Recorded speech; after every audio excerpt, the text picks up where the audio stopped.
Hello दोस्तों, कैसे हैं आप सब लोग। होप कि आप सब लोग बहुत अच्छे होंगे। आज मैं अपने इनकम टैक्स के नेक्स्ट टॉपिक को पढ़ने जा रहे हैं। ठीक है, आज के टॉपिक का नाम है कि इनकम टैक्स में कितने कितने परसेंट से टैक्स लगता है, यानी कि टैक्स रेट को पढ़ने जा रहे हैं। ठीक है, इससे आपको समझ में आ जाएगा कि किसके ऊपर कितना टैक्स लगता है, किसको कितनी छूट मिलती है, आपको एक आइडिया लग जाएगा। ठीक है दोस्तों, the rate of tax of individual, यानी इंडिविजुअल है, कोई एचयूएफ है या फिर एओपी है या फिर बीओआई है या फिर कोई भी जुडिशियल पर्सन है, इन सब के ऊपर टैक्स कैसे कैसे लगता है। ठीक है, तो अगर दोस्तों आप इंडिविजुअल हो और इंडिविजुअल के अंदर सीनियर सिटीजन हो, अब आपको पता ही होगा सीनियर सिटीजन का मतलब होता है कि आपकी एज 60 साल से ज़्यादा है, 80 साल से कम है। ठीक है, तो दोस्तों अगर आप 3 लाख रुपये तक कमाते हो तो आपके ऊपर कोई भी टैक्स नहीं लगेगा, यानी 3 लाख रुपये तक का आपका एग्जेम्प्टेड लिमिट है। ओके, अब दोस्तों यानी कि अगर आपने सपोज 5 लाख कमाया, कितना कमाया 5 लाख, तो यानी कि इस 5 लाख में जो 3 लाख रुपये होगा उसके ऊपर आपके ऊपर कोई टैक्स नहीं लगेगा। जो बचा हुआ 2 लाख रुपये होगा इसके ऊपर आपका टैक्स लगेगा कितने परसेंट से, 5% से। यानी कि 5 लाख कमाने पे 3 लाख के ऊपर तो टैक्स ही नहीं, क्योंकि 3 लाख तो आपका एग्जेम्प्टेड लिमिट है ना। इस बात को अच्छे से समझने की कोशिश करो, वरना आपको बहुत बाद में दिक्कत आएगी। यानी कि अगर आप 3 लाख रुपए तक कमाते हो तो उसके ऊपर आपको कोई भी टैक्स देने की ज़रूरत नहीं है। 3 लाख के ऊपर जो भी आप पैसा कमाओगे उसके ऊपर आपको टैक्स देना पड़ेगा। ठीक है, फिर दोस्तों उसका आपका आता है नेक्स्ट, आपका 2 लाख के ऊपर 5%, यानी 3 लाख के ऊपर जो कमाओगे 2 लाख पे 5%, नेक्स्ट 5 लाख पे 20% एंड जो बच गया उसके ऊपर 30%। ठीक है, यानी कि अगर आप 50 लाख रुपए कमाते हो, ठीक है, इस 50 लाख में, ठीक है, आपका 3 लाख रुपए के ऊपर कोई टैक्स नहीं लगेगा। फिर आपका जो बच गया उसमें 2 लाख रुपए इसके ऊपर लगेगा 5% से, 5 लाख तो आपका हो गया। फिर नेक्स्ट 5 लाख इसके ऊपर लगेगा आपका 20% से, यानी 5 लाख ये हो गया आपका, ये आपका 10 लाख रुपये हो गया। बच कितना गया आपका,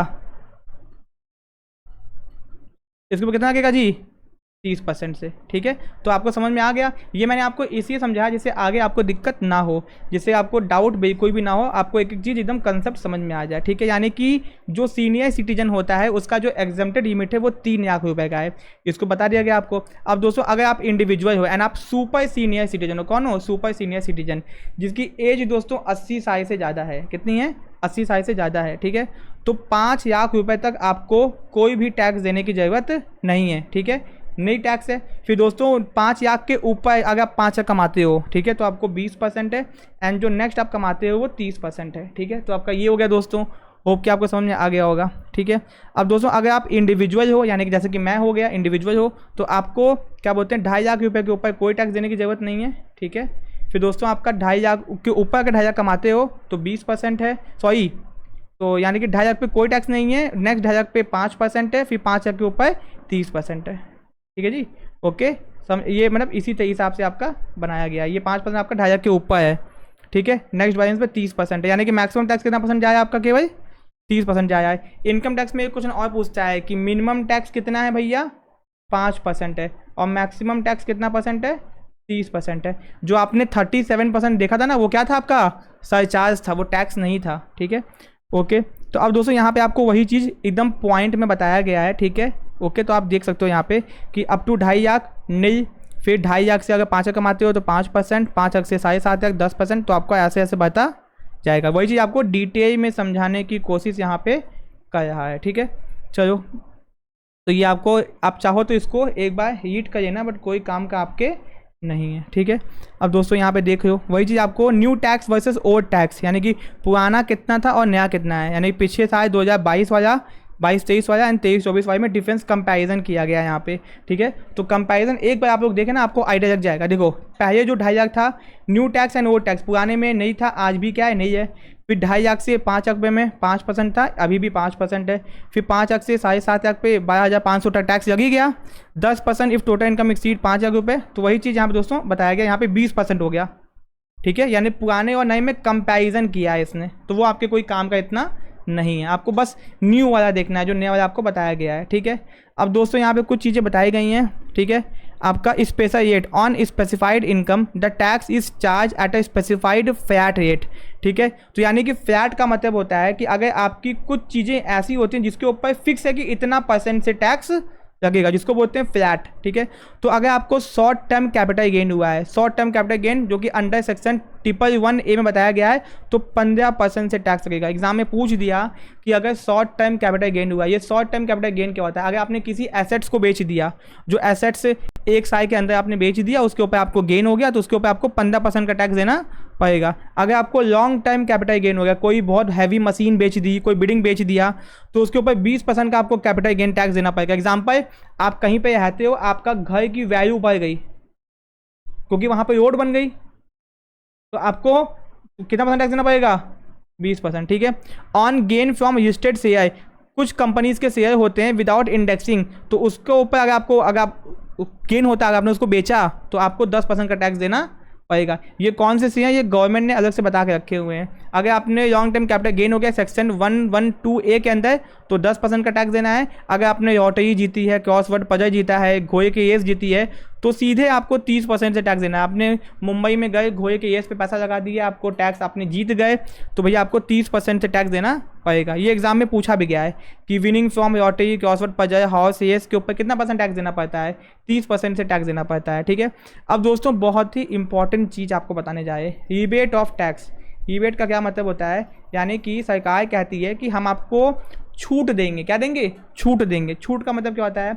यानी कि आप इनकम कमाओ, हम आपको इनकम के ऊपर कुछ छूट दे देंगे। ठीक है, तो इसको कहते हैं रिबेट। ठीक है, इन केस ऑफ इंडिविजुअल, अगर कोई इंडिविजुअल है और इंडिया का क्या है, रेसिडेंट भी है, जिसकी total income does not exceed 5 lakh, यानी कि उसकी इनकम 5 लाख रुपए तक है, तो सिंपल सी बात है, अगर 5 लाख रुपए इंसान की इनकम है, तो भैया सिंपल सी बात है, 2.5 लाख रुपये तो कोई टैक्स नहीं लगेगा। 2.5 लाख पे कोई टैक्स नहीं, बचे हुए 2.5 लाख पे आपका टैक्स लगेगा 5%, यानी कि आपका टैक्स हो गया 12,500 रुपये आपको टैक्स देना पड़ेगा। ठीक है, लेकिन आपको ये 12,500 का सरकार क्या दे देगी? छूट दे देगी। ये छूट आपको कैसे मिलेगा? ये वही मैं आपको बताने जा रहे हैं कि इन केस ऑफ अगर आप इंडिविजुअल हो, इंडिया के रेसिडेंट हो, अगर आपकी इनकम 5 लाख से ऊपर नहीं है, 5 लाख अगर 1 रुपया भी है, तो कहानी दिक्कत हो जाएगा, तो आपको 12,500 रुपये का क्या मिलेगा? रिबेट मिलेगा। यानी कि जो टैक्स आपके ऊपर लगा है, एक्चुअली में आपको देना नहीं पड़ेगा, यानी कि आपको छूट मिल गया। सरकार ने कहा चलो, तो इसका एग्जाम में सेक्शन पूछता है, सेक्शन है 87A, यानी कि पूछेगा कितने का आपको रिबेट मिलता है? 12,500 रुपये का। ठीक है, एंड आपको क्या बोलते हैं? 87A के अंदर मिलता है। तो ये आपका बहुत ही इंपॉर्टेंट क्वेश्चन है, आपको समझ में आ गया होगा, कोई दिक्कत? ठीक है, तो ये मैंने आपको बता दिया दोस्तों, ये ध्यान से समझना कि इसमें आपको अंदर ज़्यादा की फीचर पढ़ने की ज़रूरत नहीं है। ठीक है, ये मैंने आपको बताया, इसको ध्यान रखना। 12,500 रुपये सेक्शन 87 है। ठीक है, एग्जाम में पूछेगा। ठीक है, अब दोस्तों आता है सरचार्ज, जो कि मैंने आपको ऊपर बता दिया था। सरचार्ज किसके ऊपर कितना कितना कैसे कैसे कितना परसेंटेज लगता है। ठीक है, the rate of surcharge applicable for the assessment year 23-24 I as follows. तो यहाँ पे आपको एग्जाम्पल के थ्रू बताने की कोशिश करेगा, एग्जाम्पल के थ्रू। ठीक है, तो आप यहाँ पे इसको देख सकते हो कि इनकम कितनी है तो कितना % होगा, 10%, 20%, 15%, 25%, नॉट एक्सीडिंग 15%। तो ये आपको पीछे जो मैंने बताया उसी से आप देख सकते हो। यहाँ पे इतना डिटेलिंग में चेक करने की आउट कोई ज़रूरत नहीं है। जो आपको मैंने बताया ना कैरेक्टरिस्टिक्स के अंदर, वहीं से आप इसको याद करिए ना, तो आपका काम हो जाएगा। जैसे कि ये सरचार्ज आपका जो था, ठीक है, 10%, 15%, 20%, यहीं से याद करिए ना। ठीक है, तो यहीं पर काम आपका हो जाएगा, नीचे आपको देखने की ज़रूरत नहीं पड़ेगी, कोई दिक्कत भी नहीं आएगा, ऊपर ही काम हो जाएगा। ओके, ठीक है, अब दोस्तों आते हैं मार्जिनल रिलीफ, बहुत इंपॉर्टेंट टॉपिक भैया, पूछा गया है, बार बार पूछा भी जाता है। ठीक है, तो देखते हैं क्या होता है। The purpose of marginal relief is to ensure that increase in amount of tax payable including surcharge due to increase in total income of assessee beyond the prescribe limit should not exceed the amount of increase in total income. यानी कि भैया आपको ऐसा ना हो, देखो, यानी कि अगर आपको टैक्स देना है 12,500 रुपये, तो ऐसा ना हो जाए कि आपको छूट 15,000 की मिल जाए। ऐसा हो गया तो दिक्कत हो जाएगी ना। तो इस बात का ध्यान रखना है कि जो भी आपको बेनिफिट मिल जाए वो आपको ज़्यादा नहीं मिलना चाहिए। ठीक है, individual HUF AOP artificial person assessment दिया है, तो यहाँ पे देख लो, तो एक्सीड ₹50 लाख, यानी कि the total amount payable as income tax, यानी कि आप जितना भी इनकम टैक्स पे करें, जो भी वो अमाउंट हो, प्लस आपका जो भी सरचार्ज हो, इनकम शायद not exceed the total amount payable as income tax and net income of 50 lakh, इससे ज़्यादा आपका नहीं होना चाहिए। ठीक है। तो यहाँ पे आपको बताया है, ठीक है, 1 करोड़ 2 करोड़, तो मार्जिनल ईफ यही कहा है कि आपको ज़्यादा नहीं होना चाहिए। No marginal relief will be allowed on health and education cess, यानी कि आपको इसके ऊपर कोई छूट नहीं मिलेगा, ये आपको 4% देना ही देना है, ठीक है, इसके ऊपर आपको कोई भी छूट नहीं मिलेगा, ठीक है। Example computation of marginal if, इसका क्या मतलब है, ठीक है। तो यहाँ पे आपको एग्जाम्पल दिया गया है, यहाँ पे आपको बताया गया कि कैसे आपको छूट मिलेगा इनकम टैक्स ऑन 50 लाख, ठीक है। तो इसको आप यहाँ पे देखो, अगर एक इंसान है, आपका the total income of I for the assessment ये 50 लाख 90 हज़ार, कितनी इनकम है इसकी, 50 लाख 90 हज़ार, और ये आय कौन है, इंडिविजुअल है, एंड हमको इसका टैक्स निकालना है एंड एज्यूम करना है he has not opted tax section 115 BAC new tax exam, इसने इसको ऑप्ट नहीं किया है, ठीक है। चलो, तो 50 लाख 90 हज़ार है, तो पहिए 2.5 लाख पे कितना लगेगा, नहीं, फिर बाकी पे 2.5 पे लगेगा 5%, ठीक है, फिर 50 लाख पे 20%, फिर बैलेंस कितना आ गया, 40 लाख 90 हज़ार पे इतना लग जाएगा, फिर टोटल जोड़ दो इसको, इतना हो जाएगा। फिर आपका सरचार्ज कितना हो गया, बताया ना, 50 लाख से ऊपर 10% का सरचार्ज लगेगा, ये आपका हो गया, टोटल आपका इतना आ गया। फिर marginal income tax on 50 lakh, ठीक है, 50 लाख, ठीक है, tax and surcharge as per marginal relief 100% of income exceeding 50 lakh, यानी 50 लाख 90 हज़ार माइनस 50 लाख, यानी कि आपका आ गया कितना, 90 हज़ार, ठीक है, 14,200, इतना आपका, ये आपको बेनिफिट मिल गया ना, ये आपको बेनिफिट मिल गया दोस्तों, ठीक है। तो नीचे आप देख लो, फिर आपका एजुकेशन से कितना है, 4% ये आपका लग गया इसके ऊपर, तो टोटल टैक्स पेबल कितना आ गया, यानी आपको 14,58,600 रुपया देना पड़ेगा भैया। एंड दोस्तों यहाँ पे आपका जो भी आया इसको मल्टीपल ऑफ 10 रुपीज़, यानी आगे अगर 66 रुपया आता तो इसको हम लोग क्या करते थे, 70 कर देते, ठीक है, वो तो बताए थे आपको हम पहले, ठीक है। तो ये आपका दोस्तों हो गया, होप कि आपको समझ में आ गया होगा, ठीक है। तो यहाँ तक आपको अच्छे से समझ में आ गया होगा। आगे चलो देखते हैं इंपॉर्टेंट डेफिनेशंस, यानी कि कुछ डेफिनेशंस है, यानी कुछ नाम हैं जिनके बारे में हमको अच्छे से पता होना चाहिए, ठीक है। सबसे पहले under section 2 and 3 of the income tax act 1961 definition of important terms use in the act have been given, some of the which I as under. अब दोस्तों इनकम क्या होती है, अब देखो इनकम टैक्स है तो इनकम क्या होती है तो पता ही होना चाहिए ना।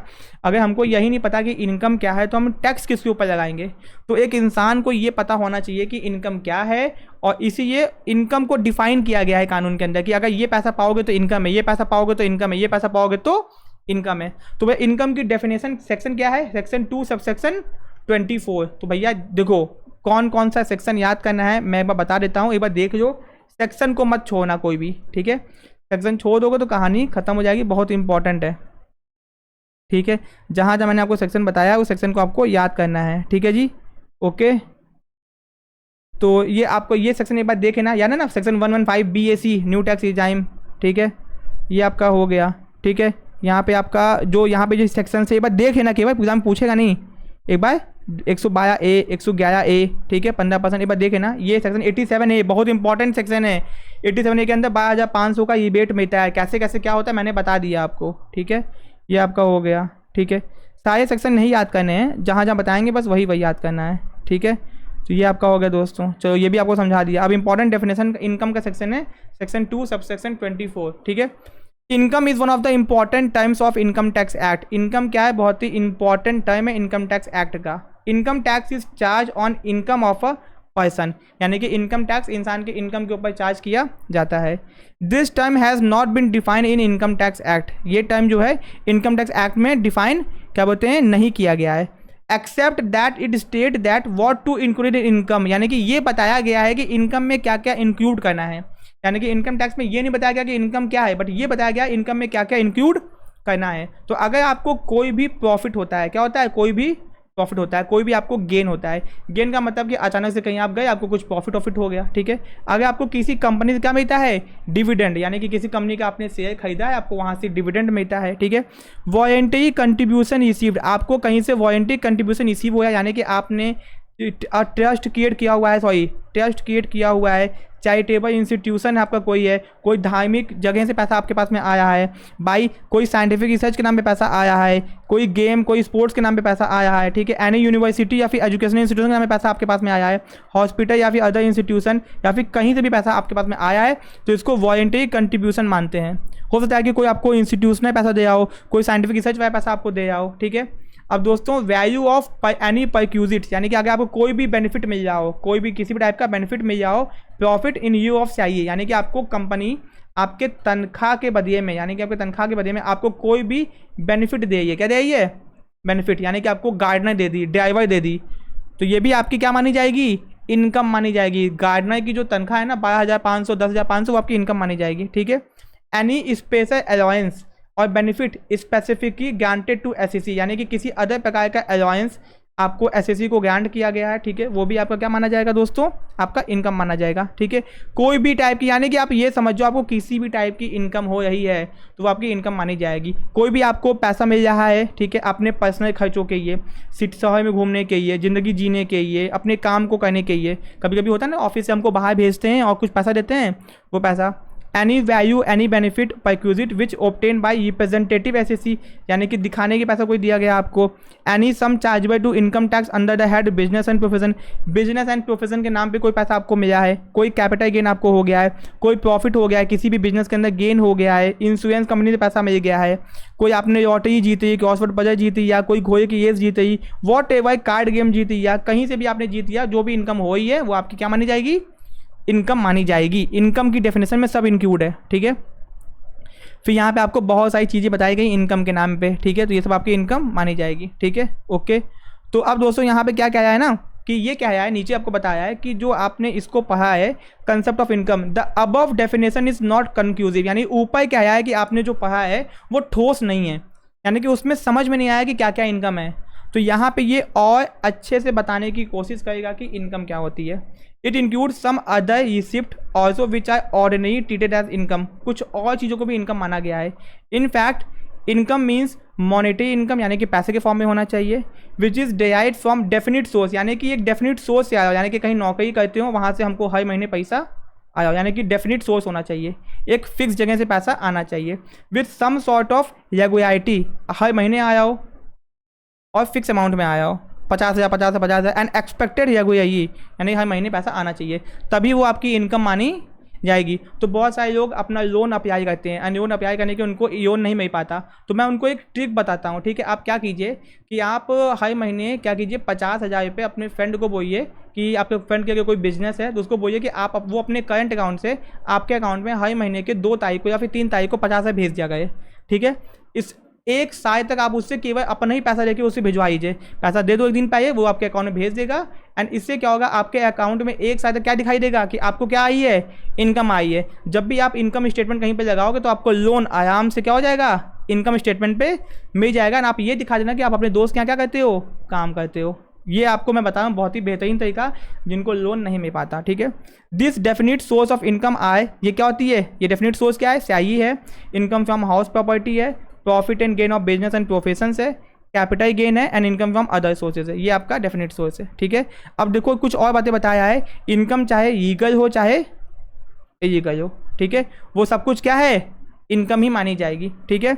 It is not necessary that income should be received, ये कोई जरूरी नहीं कि इनकम हर महीने में ही आपको, देखो यहाँ पे बोला कि इनकम यही होनी चाहिए, बट यहाँ बताया है कि अगर कोई पैसा आपको मिल जाए, हर बार नहीं मिल जाए, कमीशन कोई मिल गया, वो भी क्या मानेंगे आपकी हम, यानी कि आपको किसी भी प्रकार से लीगल हो इलीगल हो रेगुलर हो नॉन रेगुलर हो इनकम हो ये तो आपकी वो इनकम है, ठीक है। पीरियोडिकल हो वीकली हो, उससे मतलब मंथली हो क्वार्टरली हो लमसम हो मतलब नहीं है, ठीक है। Income should be received from outside, आपको कहीं बाहर से पैसा मिल रहा हो, ठीक है, ठीक है, तो आपको वो भी आपकी इनकम मानी जाएगी, ठीक है। तो भैया टेम्पोरी हो चाहे क्या हो वो इनकम परमानेंट हो, एंड आपको किसी प्रकार का इन्वेस्टमेंट में जो आपने कुछ खर्चा किया था उस खर्चे के बदले आपको कंपनी क्या दे रही है, पैसा दे रही है, ठीक है। पिन मनी, यानी कि pin received by wife for personal expenses and small saving made by women of money received from husband of meeting house expenses is not her income, यानी कि एक पत्नी को घर चलाने की जो पैसा मिलता है वो उसकी इनकम नहीं मानी जाएगी। पति जो उसको पैसा देना पत्नी को ना, तो उसकी इनकम नहीं मानी जाएगी। डिस्प्यूटेड इनकम हो गया, तो ये सब आपकी भैया ओके। तो ये हाँ, ये रिइंबर्समेंट वाली जो इनकम है ना, इसको आपकी इनकम में से माइनस कर दिया जाएगा, ये आपकी इनकम नहीं मानी जाएगी कि आपको कोई खर्चा दिया गया है तो, ठीक है। टेम्पोरी परमानेंट इनकम मान सकते हैं, बाकी ठीक है, ओके ओके ठीक। इनकम में भी प्लस और माइनस, इनकम आपकी प्लस में भी आ सकती है और माइनस में भी आ सकती है, तो ये इस बात का ध्यान रखना आपको। होप कि आपको समझ में आ गया होगा, ठीक है। तो वीडियो अगर पसंद आया तो वीडियो को लाइक करना, चैनल को सब्सक्राइब करना। मिलते हैं अपने नेक्स्ट पार्ट में। Thank you so much.